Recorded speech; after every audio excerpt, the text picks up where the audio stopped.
I'm going to do, so I've been known to do, I call this the uterine dance. So here's what we're going to do. I'm going to stand up here. Can you see me okay? Okay. So if my body is the uterus here, okay, the ovaries would be kind of like here in my armpits, okay? The fallopian tubes would be my arms like this. And then what happens is the gravity sort of lets it sit back like this, and the fallopian tubes kind of hang down like this down here. So the ovaries are still kind of up in my armpits, but the fallopian tubes hang down back here. And then, side view, like this.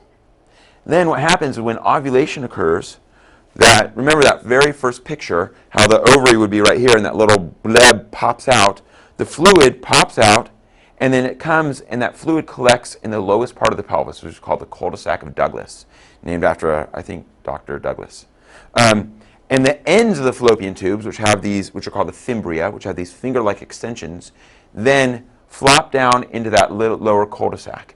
And if you were to see the fimbria of a fallopian tube, when it gets into water, it almost looks like, or into fluid, it looks like the ends of a sea anemone.